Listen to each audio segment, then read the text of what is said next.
సూర్యాపేటలో Bhadrachalam MLA CPI రాష్ట్ర కార్యదర్శి కూనంనేని సాంబశివరావు మీడియాతో మాట్లాడారు.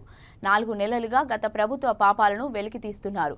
పాత నేరాలన్నీ ఒక్కొక్కటి బయటకు వస్తున్నాయి. ఒకవైపు హామీల అమలు జరుపుతూనే కేసీఆర్ పాపాల పక్షాలన కాంగ్రెస్ చేస్తోందని సిపిఐ రాష్ట్ర కార్యదర్శి కూనంనేని సాంబశివరావు తెలిపారు.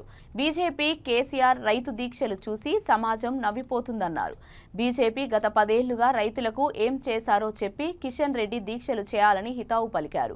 ఎన్నికల కోడ్ వల్లే హామీలు అమలు ఆలస్యం అవుతుందన్నారు. చెప్పాము ఆ కేసీఆర్ పోయినసారి ఎకరా 10,000 అని చెప్పి ఇవ్వకుండా ఎగ్గొచ్చాడు.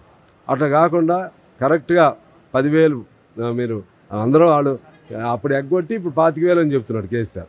మేమేమన్నామంటే ఆ 10,000 అని అనౌన్స్ చేయండి, అనౌన్స్ చేసి ఖచ్చితంగా ప్రతి రైతుకు అందే విధంగా చేయమని చెప్పి మేము అడుగుతున్నాం. వాళ్ళు కూడా చేస్తామంటున్నారు.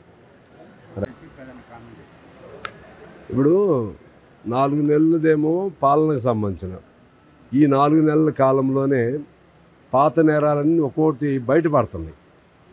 వీళ్ళు లేనిది క్రియేట్ చేస్తే రాదు కదా. ఫోన్ ట్యాపింగ్ ఉంది. రేవంత్ రెడ్డి ట్యాపింగ్ కేసులు పెట్టాలంటే సాధ్యం కాదుగా. లేనిది సాధ్యం కాదు కదా. అన్నీ బయటపడుతున్నాయి. పాపాలు లేకపోతే వాళ్ళు చేసినటువంటి అన్నీ కూడా బయటపడతా ఉన్నాయి. ఆ బయటపడే వాటి అన్నింటినీ వాళ్ళు ఆటోమేటిక్గా అవి మేము పరిపాలన చేయాలి కాబట్టి మీరు ఎన్ని తప్పులు చేసినా దాని జోలికి మేము వెళ్ళమని అనలేరు కదా. ఆ విధంగా కుంభకోణాలన్నీ వస్తున్నాయి. దేని పార్ట్ దానికే. హామీలే జరుగుతున్నాయి. విచారణ జరుగుతుంది. దేని పద్ధతి దానికి జరుగుతుంది. ప్రత్యేకించి రైతులకు ఇచ్చిన హామీలు 2 లక్షల రుణమాఫీ కానీ తర్వాత మద్దతు ధర కానీ అవి కూడా అమలు కావట్లేదు. దాని గురించి ఈరోజు ప్రత్యేకించి కేంద్ర మంత్రి కిషన్ రెడ్డి కూడా దీక్ష చేస్తున్నాడు వాళ్ళ పార్టీ.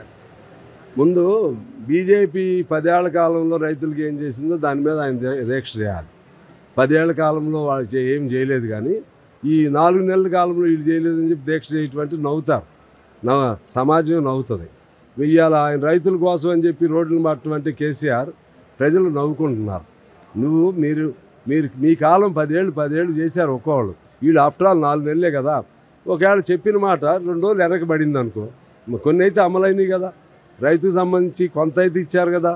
అందుకని ఈలోపే ఇవన్నీ వచ్చినాయి కదా. ఇది మన ఎలక్షన్ కోడ్ ఇవన్నీ కూడా. కాబట్టి నువ్వు అవునన్నా కాదన్నా చేయకపోతే మళ్ళీ సమయం చూస్తారు ప్రజలు. తప్పు రేవంత్ చేసినా, కేసీఆర్ చేసినా, కాంగ్రెస్ చేసినా, బీజేపీ చేసినా ప్రజలు చూస్తారు. 4 నెలలకే మీరు ఎంత అడావులు చేసినా, ఎంత మీరు గందరగోళం చేసినా, ఎన్ని మాయలు మంత్రాలు చేసినా కేసీఆర్ కానీ బీజేపీ కానీ రేపు ఎన్నికల్లో తెలంగాణలో మిత్రపక్షాలు కమ్యూనిస్టులుగా మేము బలపరిచేటువంటి వాళ్ళు గెలుస్తారు. ఇక్కడ నాకు తెలిసి కాంగ్రెస్ మేము స్నేహంగా ఉన్నాం. సరే ఇక్కడ మా పొత్తులో ఏమవుతాయి అనేది పక్కన పెడితే కాంగ్రెస్ మేము స్నేహంగా ఉన్నాం కాబట్టి తెలంగాణలో కమ్యూనిస్టుల మనోధైర్యం మా కమ్యూనిస్టులు ఇచ్చేటువంటి ఆ స్నేహం వాళ్ళకి కాంగ్రెస్కి ఉపయోగపడుతుంది.